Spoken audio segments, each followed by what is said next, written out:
Selamat pagi semuanya. Pagi hari ini sebelum saya menyampaikan firman Tuhan, saya ingin memperkenalkan seorang teman saya. Saya undang ke depan, Pak Saudara Fiveman.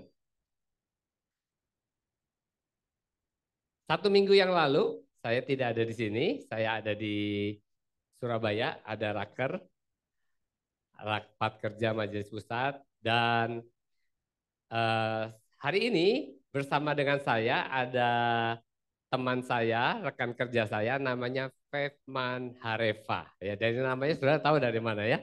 Dari Nias ya.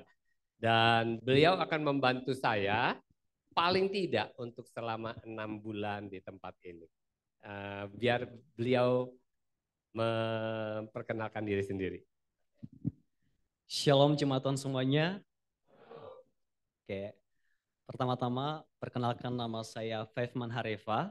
Saya berasal dari Sumatera Utara, tepatnya Kepulauan Nias, Kota Gunung Sitoli. Saya barusan menyelesaikan studi saya di Bandung, di STT Inti Bandung, dan status saya juga masih lajang.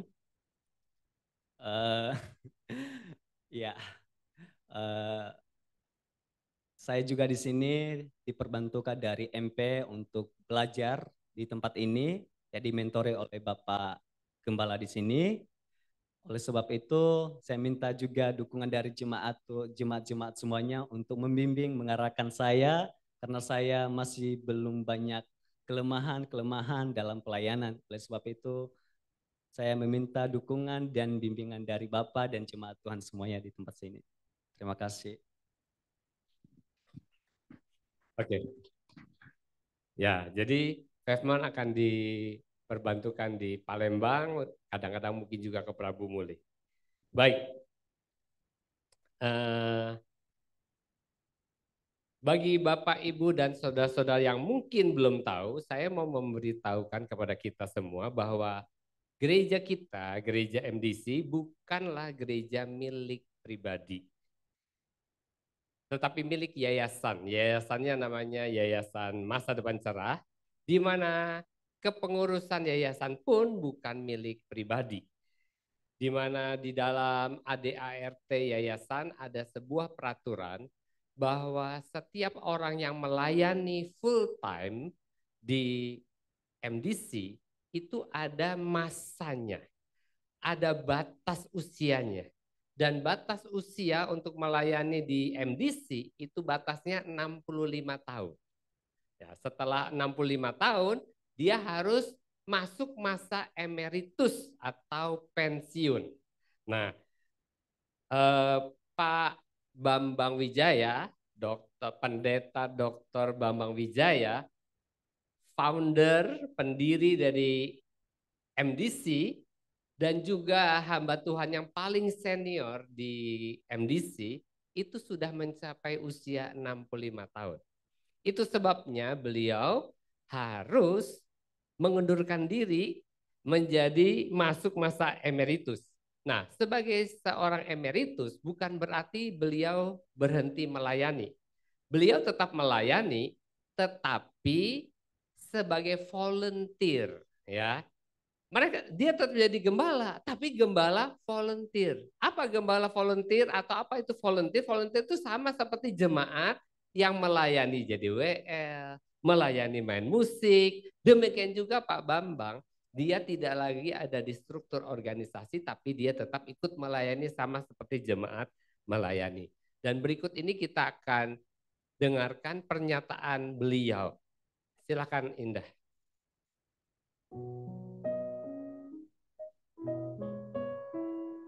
Sebagaimana alam tidak terlepas dari pergantian musim, demikian pula hidup kita.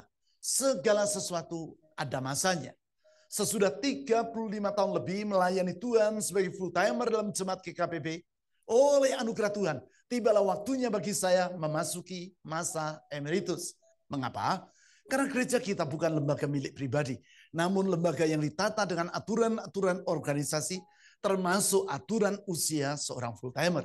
Sebagai emeritus, saya tetap melayani Tuhan bersama saudara. Karena melayani Tuhan tidak ada kata purna tugas. Namun sebagai full timer perlu ada batas usia. Sebagaimana para anggota jemaat melayani sebagai pengurus, pemusik, usher, atau pembimbing rohani secara sukarela, demikianlah saya melayani sebagai gembala secara volunteer.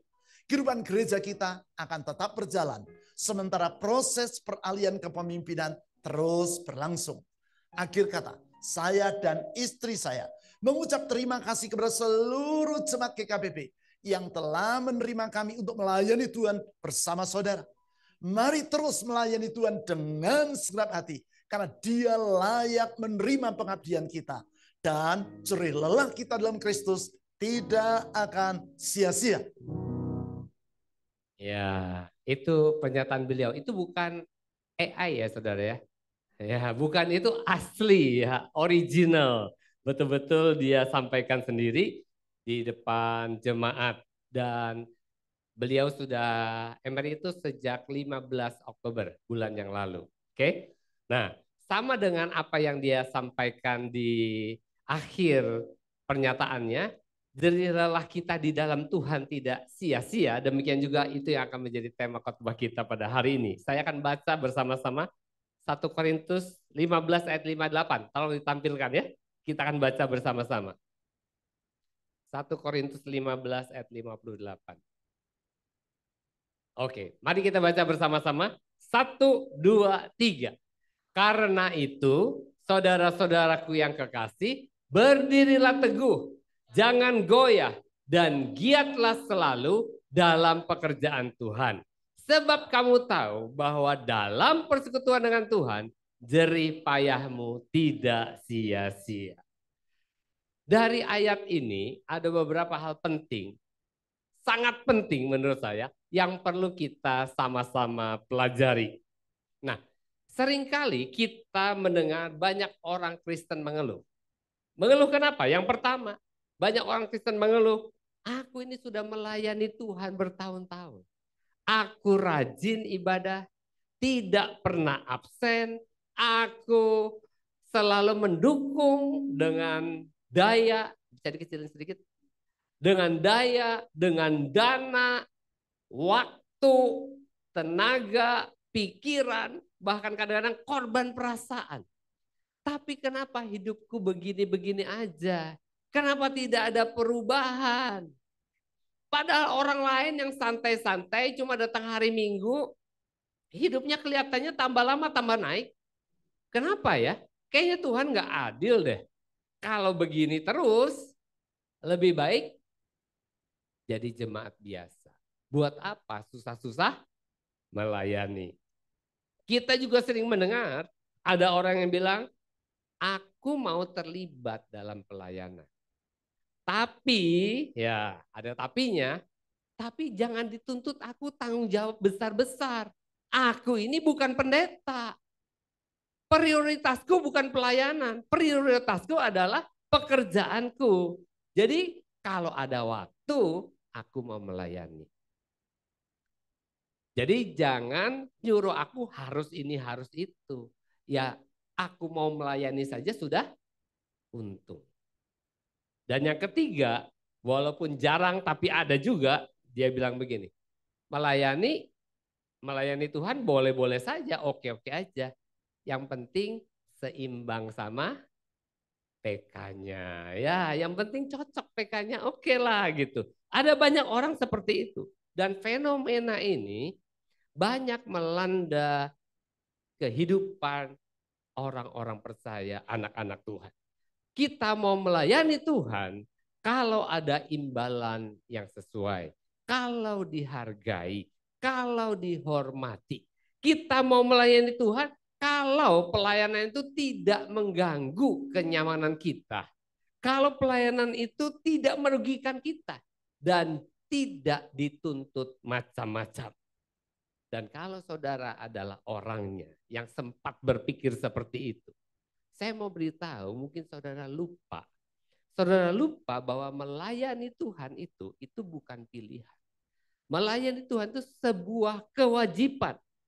Kenapa saya bilang sebuah kewajiban? Karena 1 Korintus 7 ayat 22 dan 23 berkata demikian. Sebab seorang hamba yang dipanggil oleh Tuhan dalam pelayanannya adalah orang bebas milik Tuhan. Demikian pula orang bebas yang dipanggil Kristus adalah hambanya. Kamu telah dibeli dan harganya telah lunas dibayar. Karena itu janganlah kamu menjadi hamba manusia. Entah kita ini pegawai, karyawan, hamba di sini, ataupun kita pengusaha, tidak terikat dengan siapapun, kita ini milik Kristus. Kita ini hamba Yesus. Dan karena kita hamba, kita milik Kristus, maka Tuhan bilang apa? Tuhan bilang di Kolose 3, apa saja yang kamu perbuat, perbuatlah dengan segenap hatimu seperti untuk Tuhan dan bukan untuk manusia. Kenapa? Kamu tahu bahwa dari Tuhanlah kamu menerima bagian yang ditentukan bagimu sebagai upah. Kristus adalah Tuhan dan kamu adalah hambanya. Jadi kita harus tahu bahwa kita ini milik Kristus, dan karena kita milik dan kita hambanya, apa saja yang kita lakukan harusnya kita lakukan untuk Tuhan. Walaupun kita bekerja di dunia sekuler, bukan berarti untuk diri kita, bukan untuk bos kita, tetapi tetap Tuhan bilang lakukan untuk Tuhan. Karena dari Tuhanlah kita mendapatkan upah.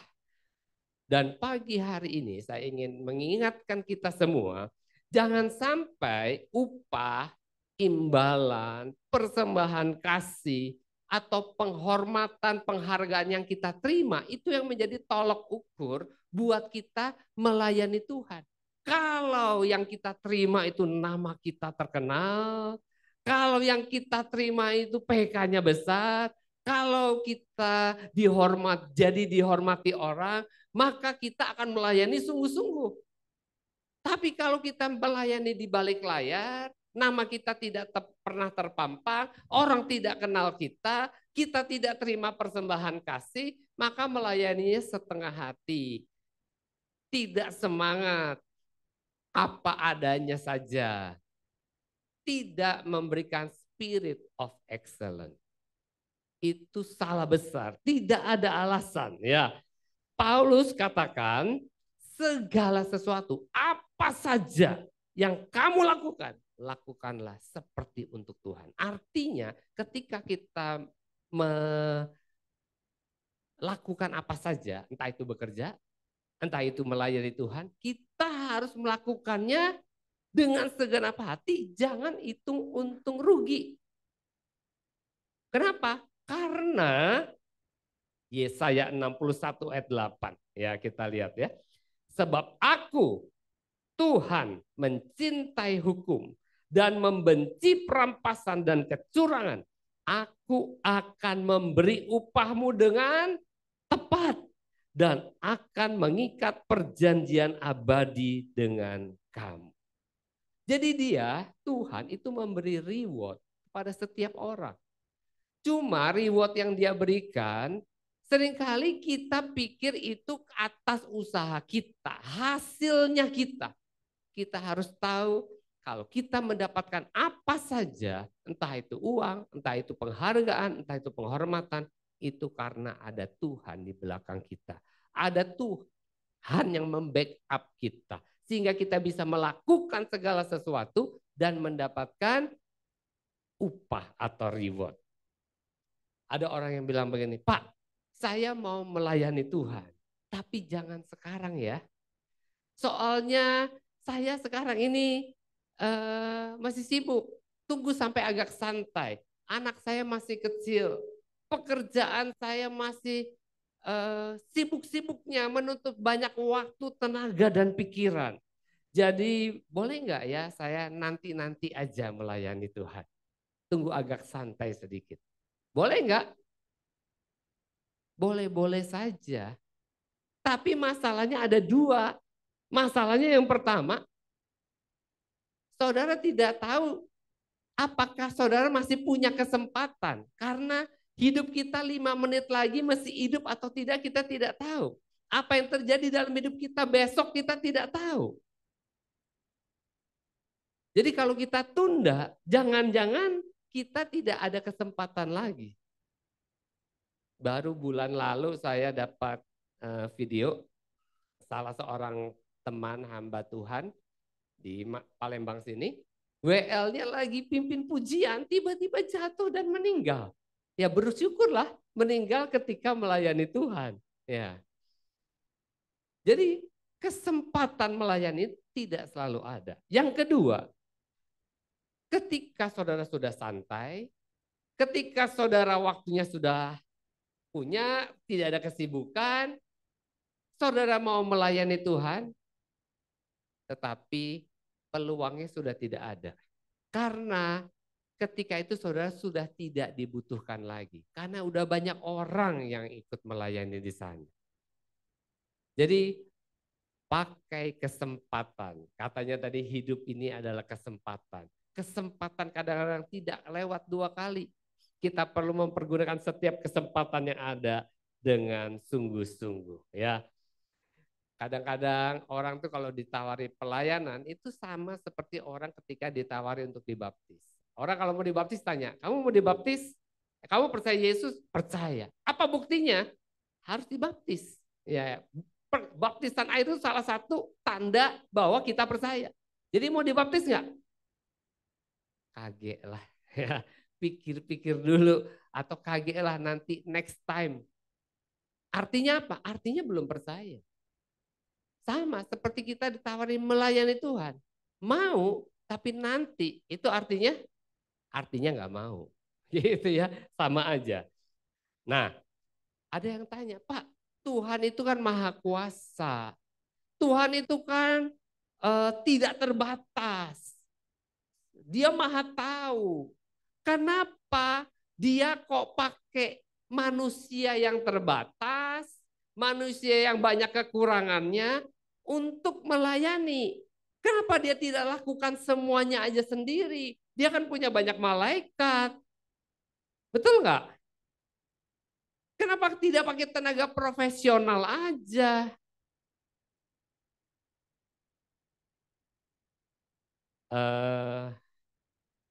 Saudara pernah dengar IKEA? Pernah ada yang dengar IKEA? IKEA adalah sebuah toko yang menjual barang-barang setengah jadi. Ya, sebuah perusahaan Swedia yang sangat besar jual barang-barang yang setengah jadi. Artinya begini, itu strategi marketingnya. Kalau kita beli barang, biasanya produsen itu memproduksi barang-barang yang siap pakai. Begitu beli, langsung bisa dipakai. Ya. Tapi IKEA itu melakukan sebuah riset. Ternyata dari riset yang dia buat, orang ketika membeli barang dan dia dilibatkan di dalam pembuatannya, merakitnya, memasangnya, memfernisnya, ketika barang itu jadi, ternyata orang bisa lebih menghargai karena ada effort, ada investasi yang dia tanamkan di dalam produk yang ada. Dan ketika strategi ini diterapkan di market, ternyata mendapat sambutan yang sangat hangat.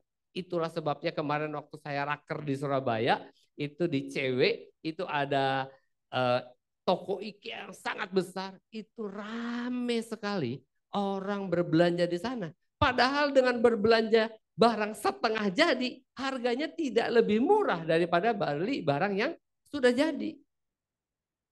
Dan waktu lewat sana, ada seorang teman yang menceritakan pengalamannya beli barang di IKEA. Namanya Pak Hasiholan. Jadi Pak Hasiholan ini dia lewat toko IKEA dan dia lihat di situ ada sebuah rak sepatu. Ya. Dan waktu dia lihat rak sepatu itu dia sangat tertarik karena memang di rumahnya butuh rak sepatu. Jadi dia bilang sama istrinya, Mah, ayo kita beli rak sepatu buat di rumah Kalau masuk rumah itu supaya kita bisa taruh, supaya pantas ditaruh di ruang tamu, ini bagus gini-gini. Ya seperti kebanyakan cewek ya, kebanyakan ibu-ibu langsung menolak.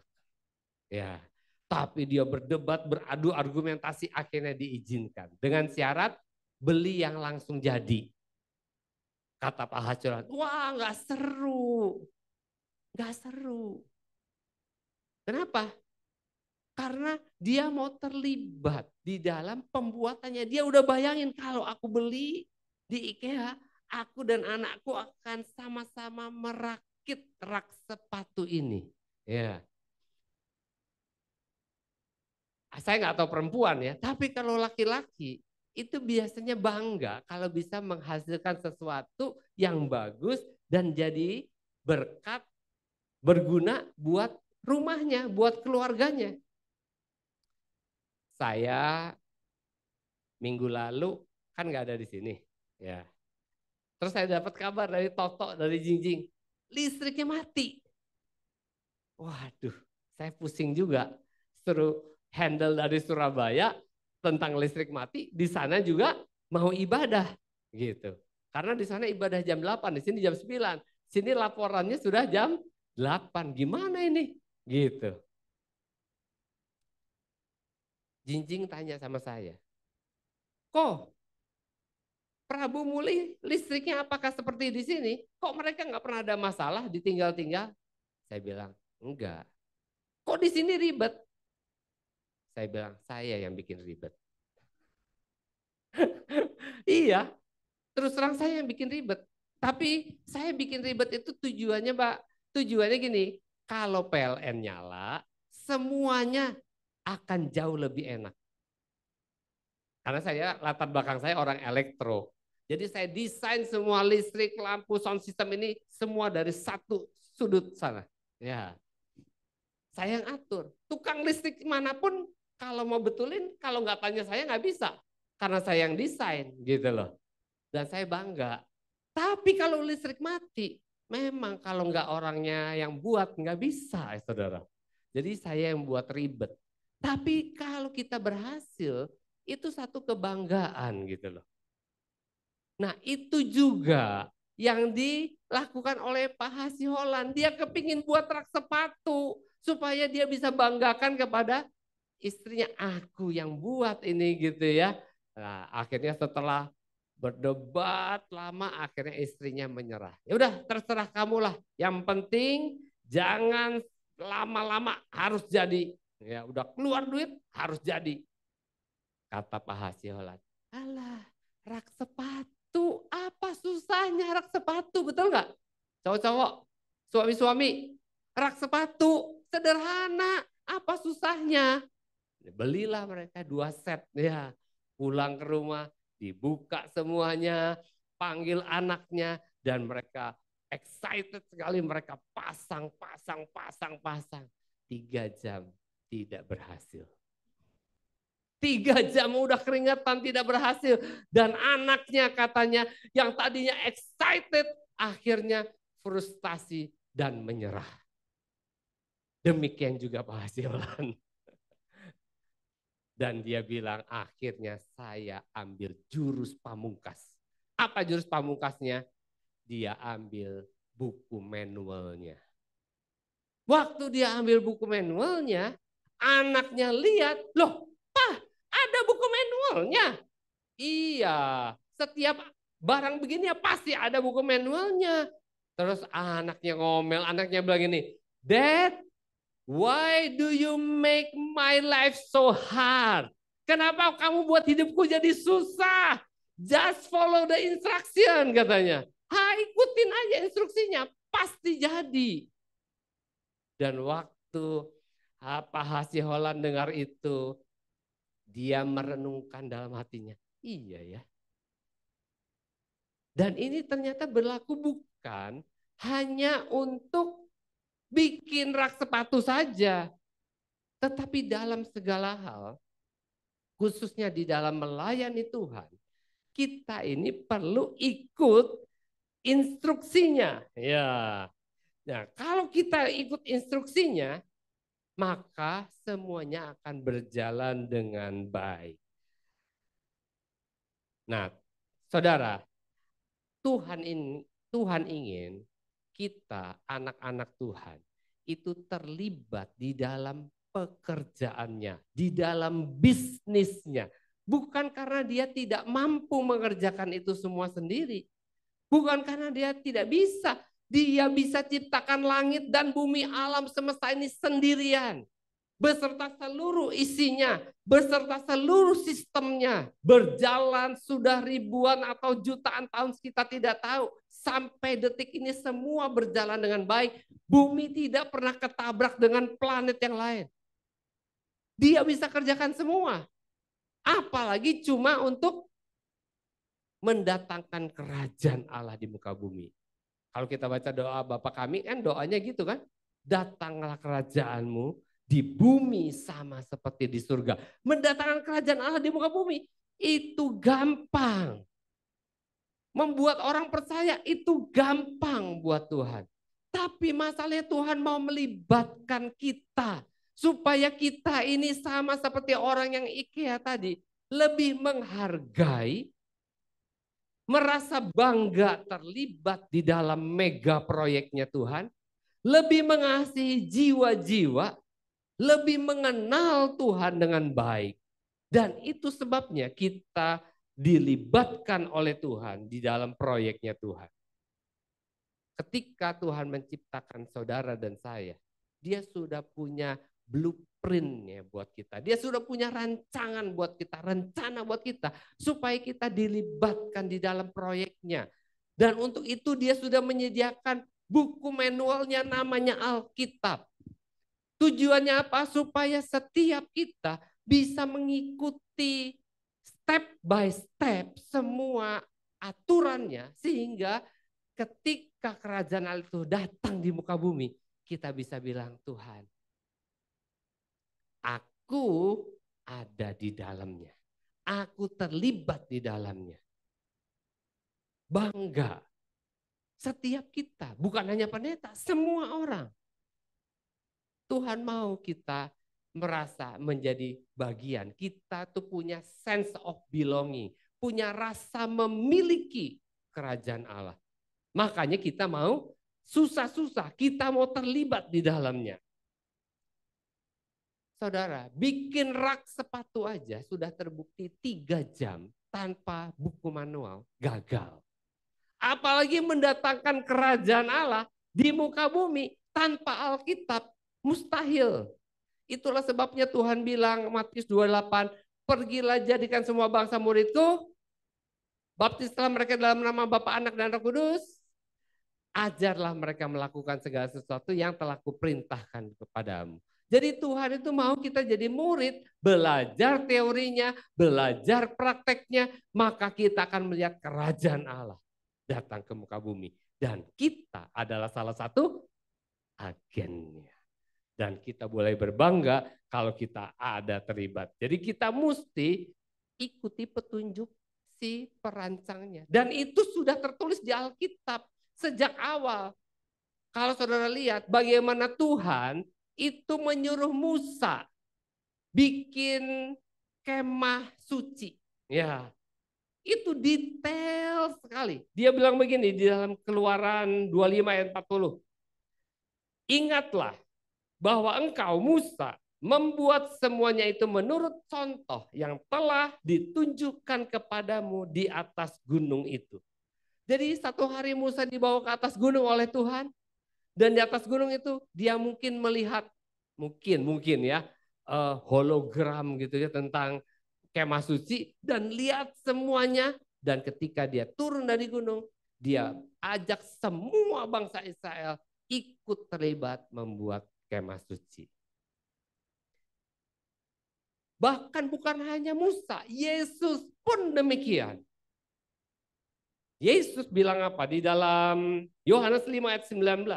Maka Yesus menjawab mereka katanya, aku berkata kepadamu, sesungguhnya anak tidak dapat mengerjakan sesuatu dari dirinya sendiri jikalau ia tidak melihat Bapa mengerjakannya. Sebab apa yang dikerjakan Bapa itu juga yang dikerjakan anak. Yesus sendiri lihat Bapaknya baru dia kerjakan. Demikian juga kita. Kita perlu belajar dari firman Tuhan supaya kita semua ini bisa menjadi seperti yang Tuhan mau. Kita kan mau jadi seperti Yesus ya. Kalau Yesus saja lihat pekerjaan Bapa baru dia kerjakan, kita juga perlu lihat pekerjaan Yesus, kita lihat contoh-contoh yang ada di Alkitab supaya kita bisa menggenapi rencana Tuhan dalam kehidupan kita. Dan rencananya itu Tuhan udah bilang, bukan bikin susah kita, tapi dia mau melibatkan kita supaya hidup kita hidup dalam damai sejahtera, bukan hidup dalam kecelakaan, untuk memberikan hari depan yang penuh harapan. Kita juga perlu belajar dari Nuh. Nuh itu orang kuno, saudara. Dia sebelum dia tidak pernah ada orang bikin bahtera. Dan dia harus bikin bahtera dan bukan kecil. Kalau saudara lihat isinya, semua binatang harus bisa masuk. Pasti besar sekali bahtera itu. Nah, bagaimana Nuh bisa bikin kalau dia tidak ikut aturannya Tuhan?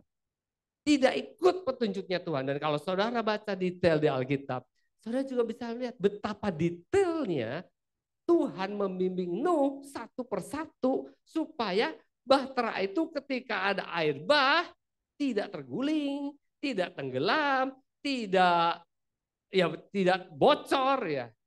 Semuanya itu Tuhan yang atur dan selamatlah selama lebih dari 50 hari dia terapung-apung di atas banjir yang luar biasa sekali ya. Dan kita juga perlu belajar bagaimana dari Salomo, bagaimana dia membuat bait Allah yang begitu rumit. Untuk hal-hal yang jasmani, untuk hal-hal yang fana, yang sementara lalu hancur, bahtera selesai, bait Allah sekarang rata dengan tanah. Untuk itu saja Tuhan kasih perintah yang begitu detail. Apalagi mendatangkan kerajaan Allah di muka bumi sama seperti di surga. Kalau mau sama, susah banget. Jangan-jangan waktu bikin, loh ini sisa bautnya mana ya? Sering gak gitu? Bapak-bapak kalau bongkar motor, bongkarnya hebat. Mana Pak Aming? Bongkar motor hebat. Begitu pasang lagi, loh bautnya kok sisa satu ya? Bautnya mana ya? Bongkar lagi, ada ketinggalan satu di dalam belum dipasang. Bongkar jago, pasang susah ya. Nah itulah sebabnya kita perlu ikut aturannya Alkitab. Jadi saya berharap saudara tidak akan pernah bertanya lagi kenapa kita harus melayani Tuhan. Kita harus melayani Tuhan karena kita milik Tuhan. Kita diciptakan blueprintnya untuk mendatangkan kerajaan Allah di muka bumi. Karena Tuhan kepingin sekali kita terlibat dalam proyek Bapaknya. Saya punya satu buku, penulisnya orang Jepang. Dia bilang, my father business. Ya, bisnis bapakku. Ya, dia tahu bisnis bapaknya dan dia mau terlibat di dalam bisnis bapaknya di surga. Apakah saudara mau terlibat di dalam bisnis bapak saudara? Kalau saudara anak, tentu saudara bangga bisa terlibat di dalam bisnis bapak kita, dan bisnis bapak kita bukan bisnis ecek-ecek, mega project. Dan mega project ini bukan hanya selama kita hidup, sampai di kekekalan. Nah, berikutnya, apa motivasi kita untuk melayani Tuhan? Motivasi kita untuk melayani Tuhan harus sama seperti motivasi Yesus melayani. Karena kita mau jadi seperti Yesus. Apa motivasi Yesus melayani? Matius 9 ayat 36. Bisa tolong ditampilkan? Matius 9 ayat 36. Melihat orang banyak itu, perhatikan, tergeraklah hati Yesus oleh belas kasihan kepada mereka karena mereka lelah dan terlantar seperti domba yang tidak bergembala. Motivasi Yesus karena belas kasihan kepada orang banyak. Ada banyak orang yang membutuhkan pelayanan kita. Ada banyak orang yang sebenarnya membutuhkan kita, tapi kita cuek. Kita tidak peduli. Kita masa bodoh. Kenapa? Karena kita tidak punya belas kasihan. Nah, Tuhan mau kita ini punya belas kasihan. Dan kalau ada Yesus dalam diri kita, seharusnya kita juga punya hati yang penuh belas kasihan kepada orang-orang yang kita lihat kalau mati ini masuk neraka. Saya kenal seseorang, jago khotbah, pinter main musik. Tapi dia tidak bergereja. Dia pergi kemana dia mau. Akhirnya hidupnya sudah bertahun-tahun. Padahal kalau dia mau tertanam di satu gereja, saya yakin Tuhan akan pakai dia luar biasa. Kenapa dia sampai seperti itu? Karena tidak tahu, tidak mengerti. Coba kalau dia sampai ngerti, belajar dan tahu, hidupnya tidak seperti sekarang. Sebentar kerja sekuler, sebentar melayani, jadi serabutan. Semua baik, ya jualan buah baik, buka toko baik, melayani baik. Tapi kalau kita tidak fokus, saudara, artinya kalau kita banyak fokus, namanya tidak fokus. Jadi kita perlu fokus. Fokusnya apa? Fokusnya pada visi misinya dari gereja yang bersangkutan. Kalau kita tertanam dalam gereja MDC, visinya jelas. Menjangkau, memuridkan, dan mengutus. Setiap aktivitas, setiap acara, tujuannya apa? Menjangkau. Kalau sudah dapat apa yang dilakukan? Dimuridkan. Kalau sudah dimuridkan, diutus. Karena itu yang Tuhan mau. Matius 28, 19, 20. Pergi, jadikan semua bangsa muridku. Itu perintah amanat agung yang harus dilakukan oleh semua gereja Tuhan. Jadi yang mendorong Yesus melayani adalah belas kasihan kepada orang banyak. Karena mereka apa? Karena mereka semuanya lelah, terlantar seperti domba yang tidak bergembala.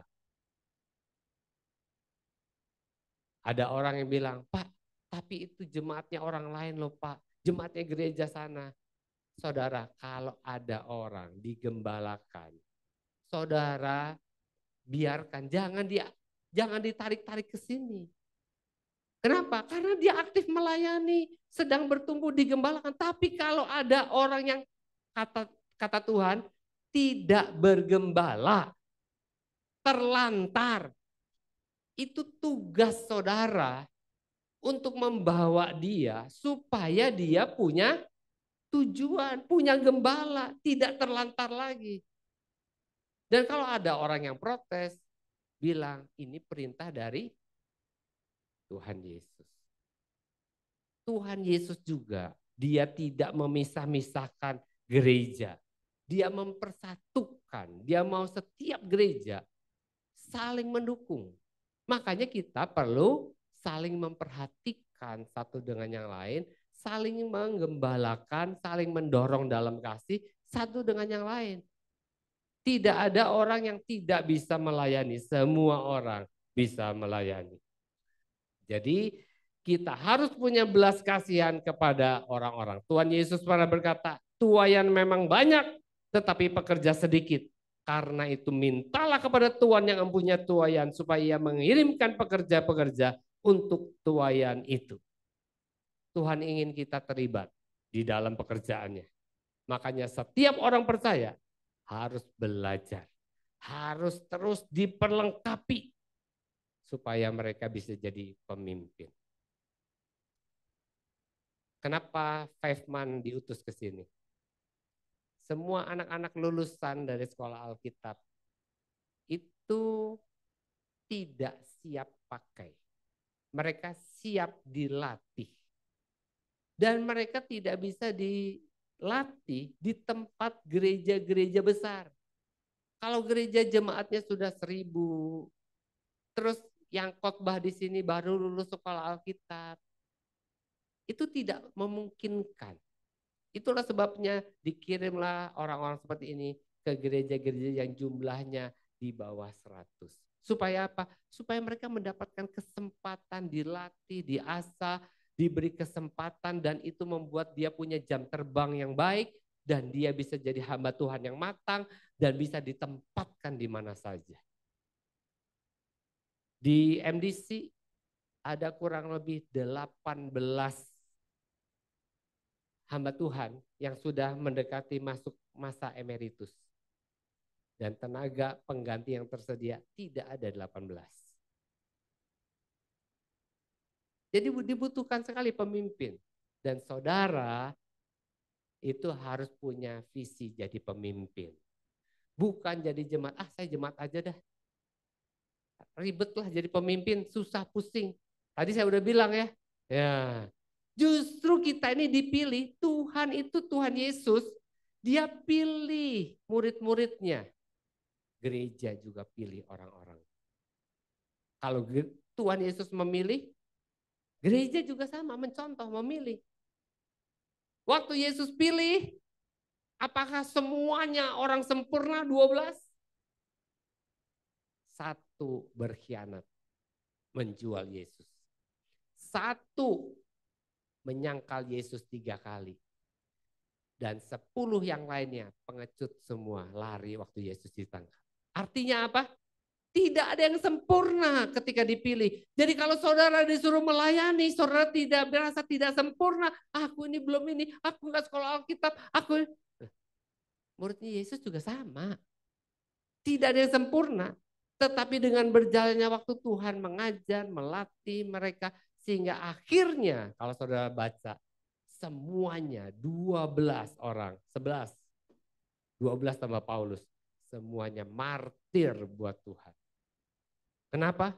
Karena mereka diperlengkapi, dilatih, dipersiapkan. Jadi kalau saudara mau melayani Tuhan, saudara punya kekurangan, enggak masalah. Gitu loh. Yang penting saudara mau dilatih, mau belajar, mau diperlengkapi, mau berubah, maka Tuhan akan pakai saudara secara luar biasa. Tidak ada orang yang hebat. Tidak ada raket yang hebat.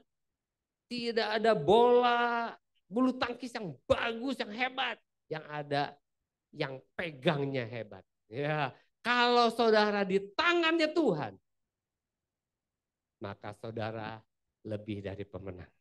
Kalau saudara di tangannya Tuhan, saudara dapat lakukan perkara-perkara yang besar. Tuhan merencanakan saudara bukan jadi jemaat biasa, bukan. Kalau nggak percaya, coba saudara berdoa dan tanya sama Tuhan, betulkah Tuhan? Aku nih diciptakan cuma jadi jemaat biasa. Kalau hanya diciptakan jadi jemaat biasa, rugi Yesus mati di atas kayu salib. Dia mati di atas kayu salib supaya saudara jadi ciptaan yang baru. Punya kuasa. Dan saudara bisa membawa dampak yang besar bagi dunia ini. Kalau Yesus memilih kita, jangan minder. Ya, kalau gereja pilih saudara, saudara jangan minder. Kalau gereja memilih, berarti gereja sudah tahu kan? Gereja memilih, oh Acung, ya Acung, tahu lah. Aku nih mesti gini. Kadang-kadang, nah justru karena dipilih, jadi harus rajin ibadah, mulai serius belajar, baca Alkitab, doa pagi. Maka kita akan melihat hidup kita tiba-tiba berubah total. Kenapa?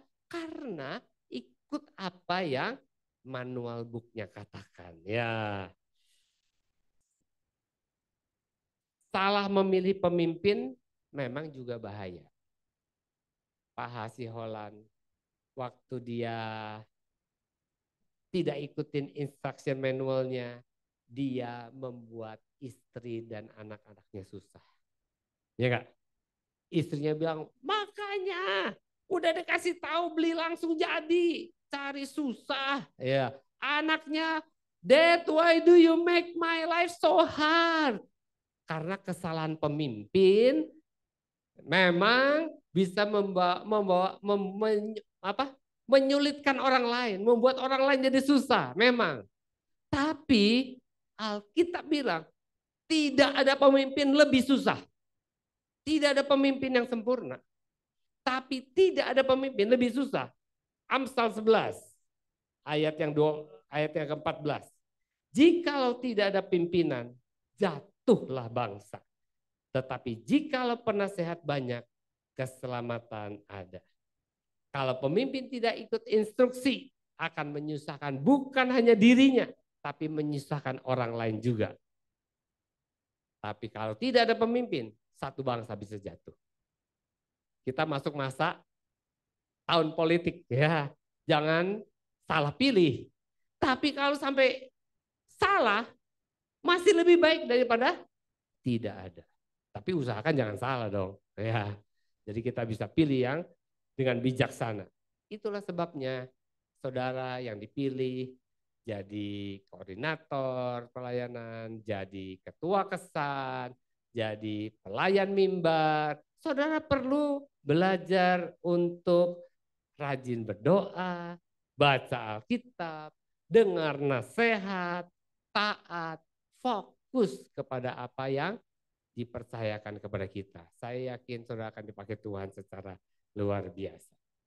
Terakhir, 1 Korintus 15 berkata, giatlah selalu dalam pekerjaan Tuhan. Giatlah selalu. Kemarin malam saya tanya sama istri saya, apa bedanya giat dengan rajin, dengan semangat, dengan antusias, dengan disiplin, apa bedanya? Istri saya bilang, lihat dong bahasa aslinya. Saya lihat bahasa aslinya, bingung juga saya. Tapi saya mau baca beberapa terjemahan Alkitab.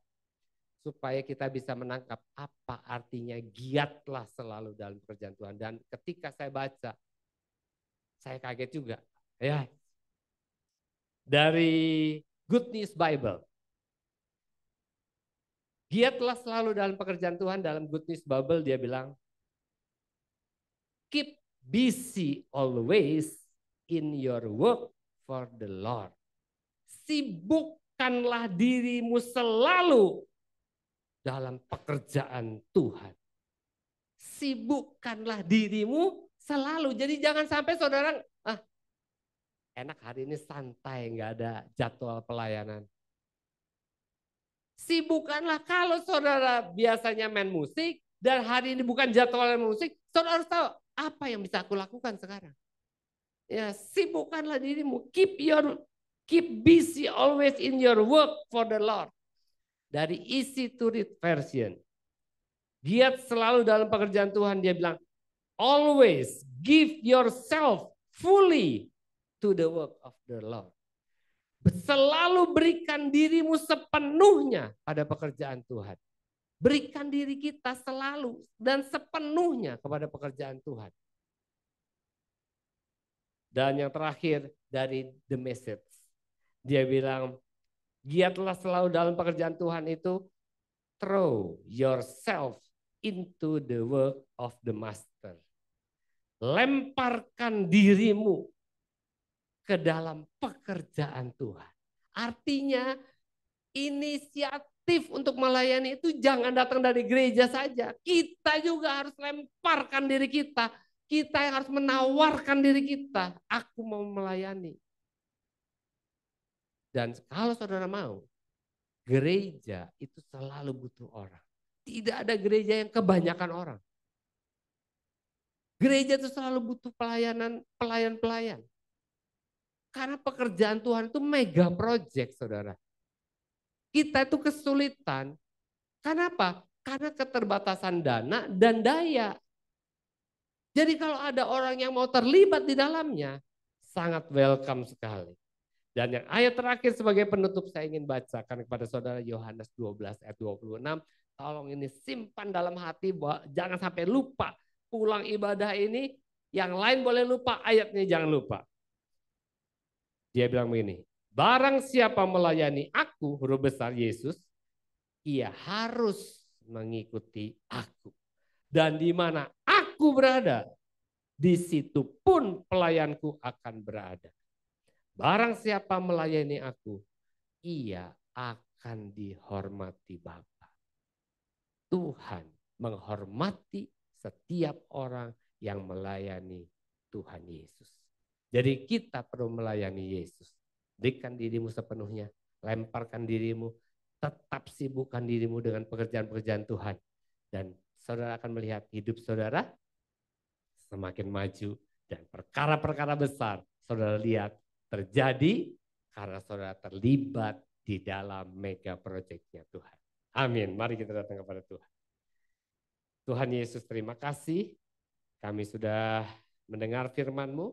Kami percaya iman timbul dari pendengaran dan pendengaran akan firman Tuhan.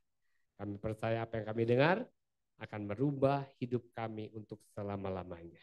Terima kasih Bapa di dalam nama Yesus. Haleluya. Hidup